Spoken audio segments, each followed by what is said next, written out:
Good afternoon, everyone, and thank you for joining us. Today, we will provide an overview of City Colleges of Chicago proposed budget for FY20, which will be considered by our Board of Trustees at its August 1st meeting at Kennedy King College. Today's hearing is being live streamed on YouTube, and viewers can submit questions they have via email to cccbudget@ccc.edu. Questions will be taken from members of the public at the end of our presentation today, and now I will turn it over to the Chancellor for additional comments.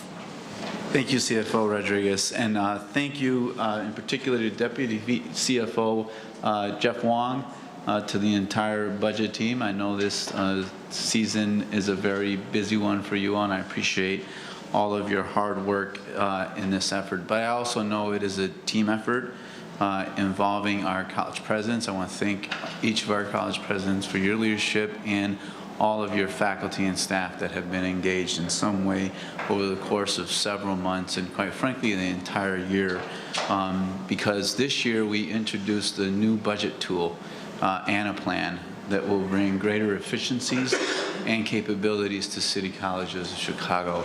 The time for spreadsheet budgeting is long gone. The new system will give us an opportunity to be more efficient, effective, and provide better and more useful information. We want to make sure that everyone knows that this budget that we are presenting today is balanced. It does show that City College of Chicago continues to recover financially from the state budget impasse and enrollment declines we have faced in the last several years. At the same time, we continue to make investments in our students. We're committed to affordability. We have not raised at City College's tuition across the board in 4 years. In fact, we did have a bit of a tuition adjustment last year, but it was to make things more equitable. CCC is also the only community college in the state that caps tuition at 12 credit hours and has no fees. We also continue to invest in student resources, including transit cards for full and through a pilot program, part-time students as well. We continue to make critical investments that add to access to our institution, including $8 million this year budgeted for STAR Scholarship Program, $2.9 million budgeted for the dual credit, dual enrollment, Jumpstart to Jobs, Summer Fast Track. These are all opportunities for us to dig into our public school population and help them to become college-going students as well, and athletic waivers. We're also committed to best-in-class facilities. That has included issuing bonds for Malcolm X, for Olive Harvey, for Daly College, all which total roughly $311 million in outstanding bond debt service that we have on our books. And this year, we are also initiating bad debt reduction strategies. We are implementing strategies that will help us to reduce the amount of bad debt that we have on our books, including enforcing payment deadlines, which began this summer and will continue into the fall, as well as other strategies that we are looking towards the future. So if you go to the next slide, it is also a very big priority of ours is to recognize the work of our staff. And in the last 2 years, we've been able to reach labor agreements with 98% of our bargain for workforce. This means we have locked in predictable labor costs for the next few years, in addition to being able to ensure that we are honoring our commitment to our labor force.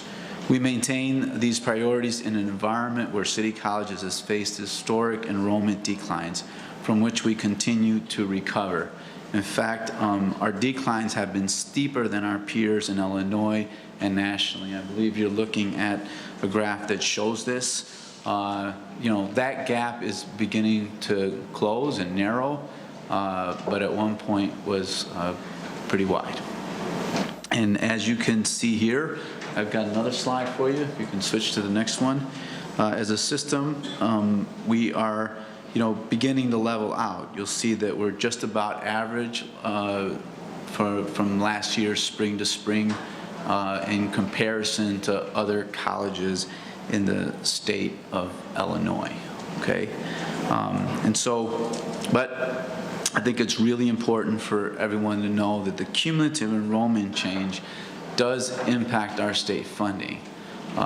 So in fact, while the state-based operating grant for community colleges in Illinois increased on average 5% statewide this year, city colleges will see a 7% reduction in its base operating grant due to the change in our 3-year enrollment trend.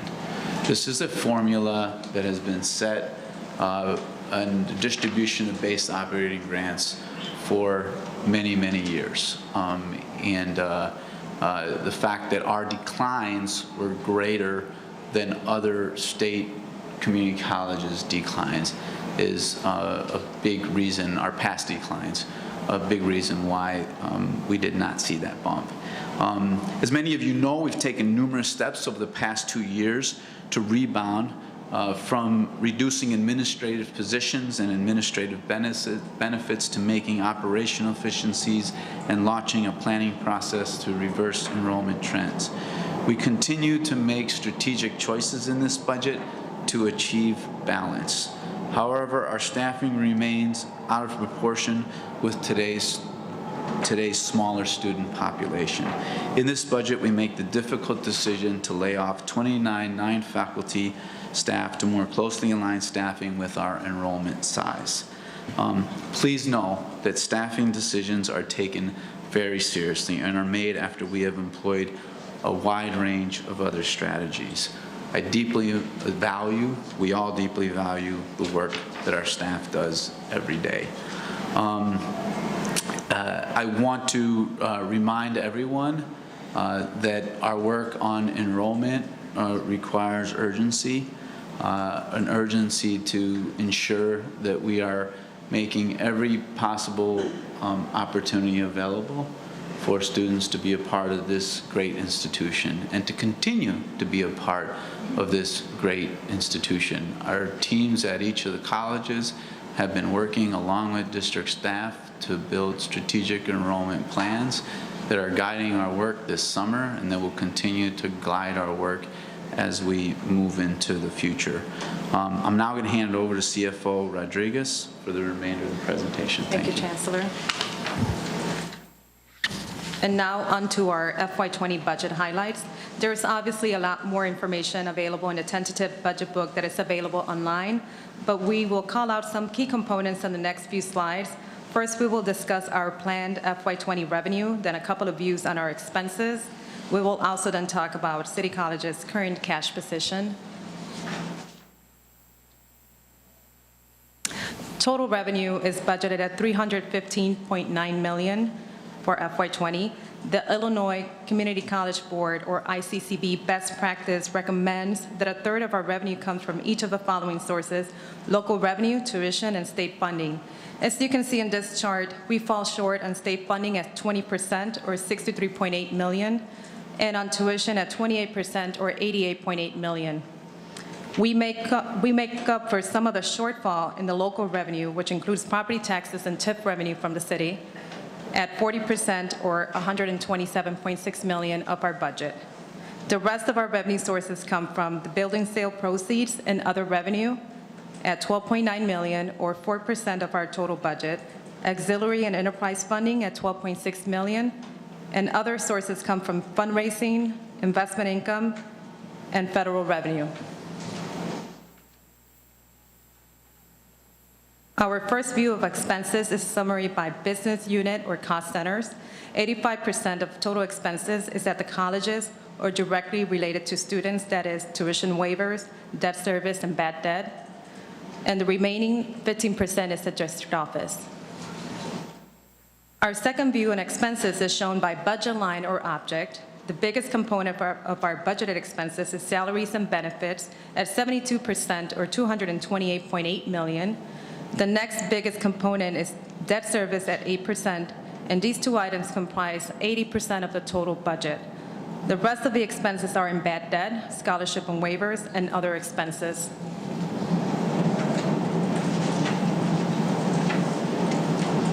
The next couple of slides speak to key drivers of our budget. On this slide, you see two major revenue streams, tuition and state funding.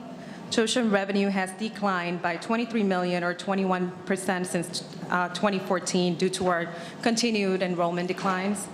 And while state revenue is getting closer to where we were prior to the state budget impasse, we expect that number to increase as our enrollment improves. Investments in our students continue to rise since 2014. Debt service has increased from $6 million to $21 million as we continue to modernize the colleges. Scholarships and waivers continue to grow and is currently at $13 million from $5 million in 2014.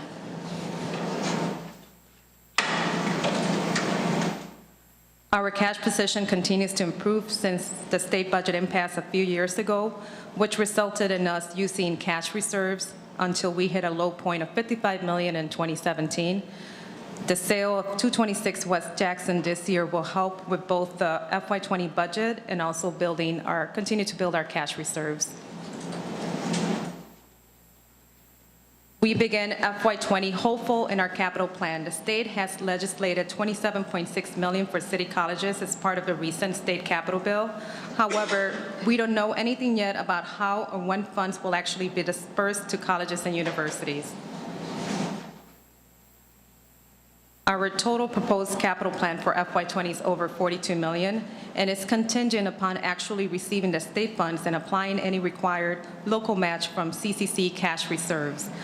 Our proposed capital plan was developed through several working sessions with college leadership to identify priority deferred maintenance projects, which include life and safety projects as the highest priority. We also continue to invest in the necessary information technology to support student learning objectives across the district. This page highlights a few projects per college. All 7 of our colleges will have priority deferred maintenance projects in FY20. As you can see, most of the projects are for priority life and safety items, such as boilers and elevators. Full project lists have priority rankings, which will allow college leadership to accelerate or postpone projects pending upon actual funds available. This concludes our presentation for our FY20 budget. I invite those of you with questions to raise your hand, and a team member will come to you. We will also take a look and see if any questions were emailed from those that are watching online. And I thank you for your presence here today. Thank you. Given that the declining enrollment in the city colleges is lower than other community colleges in the state of Illinois over the past same period, what do you attribute in particular for the city colleges? Why was that enrollment even worse than the rest of Illinois?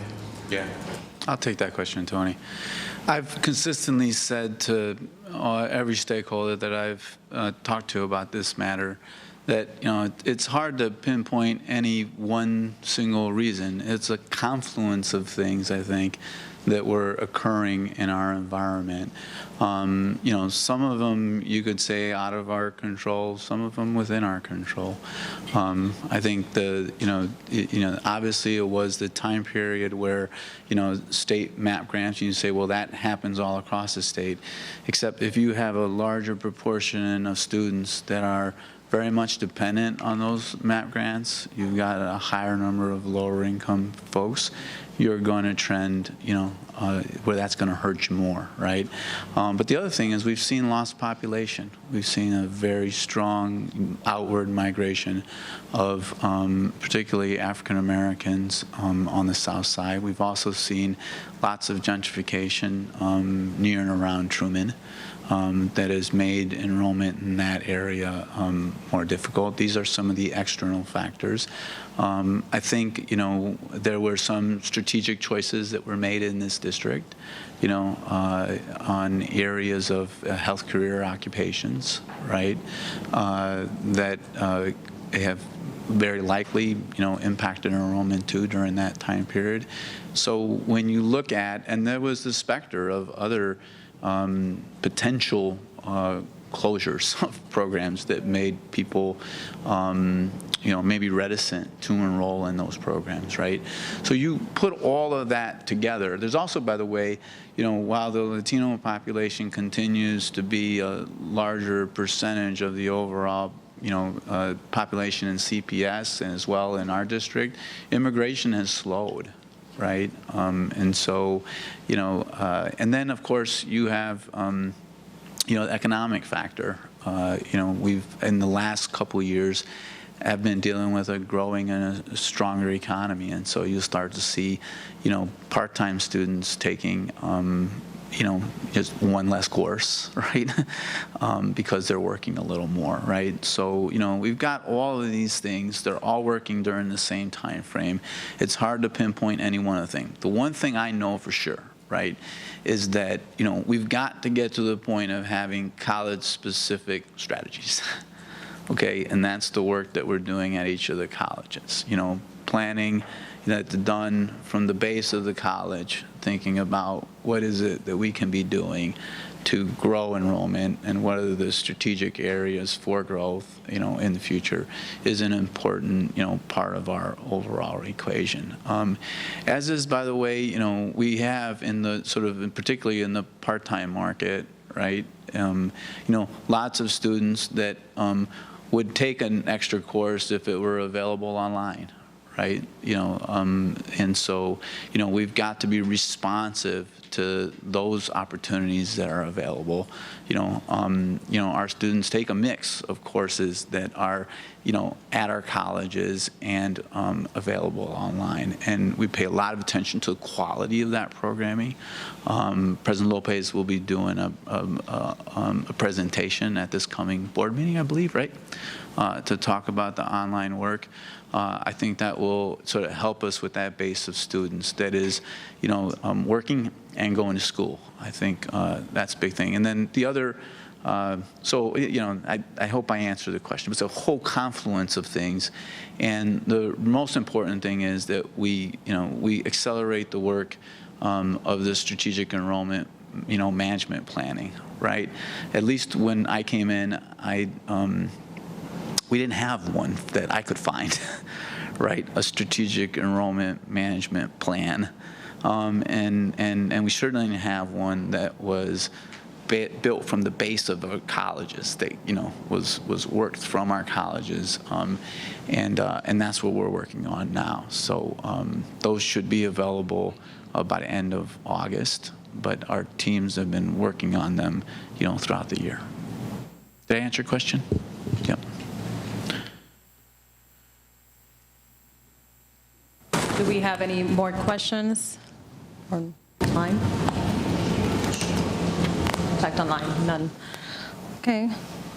With that, we conclude the FY20 City Colleges of Chicago public budget hearing. We appreciate your time and thank you all for being here today.